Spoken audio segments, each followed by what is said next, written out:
Fidèles internautes, ravis de vous retrouver sur la Web TV de la paix pour votre actualité hebdomadaire ActuPaix. Voici les titres. Au Mali, l'ONG nationale malienne Think Peace salue l'engagement de la chargée d'affaires du Canada au Mali. Toujours au Mali, la Biennale sportive 2026 renaît sous le signe de l'unité. Au Burkina Faso, des professionnels des médias formés contre les discours de haine et la désinformation. C'est tout pour les titres de cette édition. On se retrouve après ces génériques.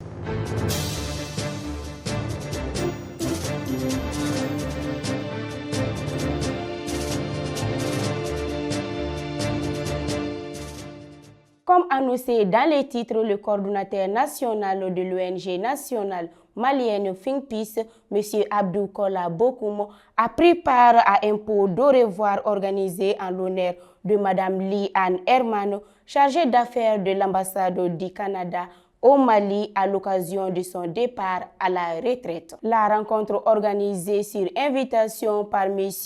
Angus Maki, ambassadeur du Royaume-Uni au Mali, a réuni plusieurs acteurs des institutions publiques, du secteur privé, de la société civile, venus saluer l'engagement de la diplomate dans le renforcement des relations entre le Canada et le Mali. À cette occasion, M. Abdou Kola Bokoum a souligné l'humanisme, la disponibilité et l'esprit de collaboration de Mme Hermano, ainsi que l'importance des projets soutenus par le Canada au Mali en faveur des communautés. Émue, Mme Lee Anne Hermano a exprimé sa gratitude au peuple malien pour son accueil, sa solidarité et sa résilience. À travers cette rencontre, l'ONG nationale malienne Think Peace rend hommage à son engagement et lui adresse ses vœux pour une retraite épanouissante, tout en saluant sa contribution à la coopération et à l'amitié entre le Canada et le Mali. Toujours au Mali, après 38 ans d'interruption, la Biennale sportive a officiellement repris ses activités le 7 août 2026 à Bamako sous la présidence du général de division Abdoulaye Maïga, Premier ministre et chef du gouvernement. L'événement réunit plus de 1800 jeunes issus des 19 régions du Mali et du district de Bamako autour de plusieurs disciplines, notamment l'athlétisme, le football, le basketball, la lutte traditionnelle et les échecs. La cérémonie d'ouverture a été marquée par le défilé des délégations, une prestation chorégraphique ainsi que la présentation de l'hymne officiel en kata, une fresque artistique mettant en valeur les 54 fédérations sportives nationales a également été présentée au public.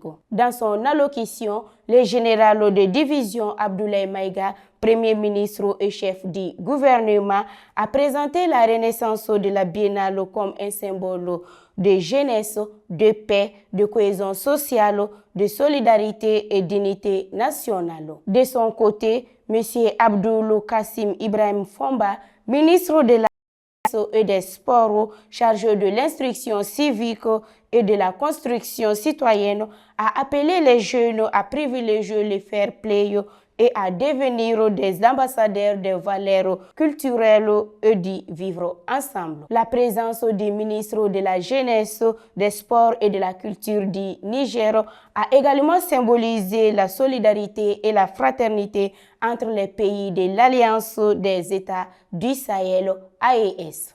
Au-delà de la compétition, la Biennale sportive Bamako 2026 attend faire du sport un véritable outil de paix, de cohésion sociale et de rassemblement de la jeunesse malienne. Toujours en faveur de la cohésion sociale, à Ouagadougou, des professionnels des médias ont participé les 4 et 5 août 2026 à un atelier consacré au discours de haine, à la désinformation, à la communication non violente et à la prévention des conflits. Organisé par Accra Burkina Faso et le secrétariat technique de la promotion de la paix et du vivre ensemble, cette formation s'inscrit dans le cadre du projet Pense Libre. Elle vise à renforcer les capacités des médias face à la circulation rapide des rumeurs, des fausses informations et des contenus manipulés. Les participants ont notamment été sensibilisés à la vérification des faits et à l'importance d'une communication responsable pour préserver la cohésion sociale. Les organisateurs ont rappelé que les médias jouent un rôle essentiel dans la prévention des tensions et la promotion de la paix. À travers cette initiative, les acteurs du secteur entendent contribuer à une information plus responsable et à une société burkinabé plus résiliente, solidaire et pacifique. C'est la fin de cette édition. Merci de l'avoir suivi sur la Web TV de la paix. À très bientôt. Think Peace.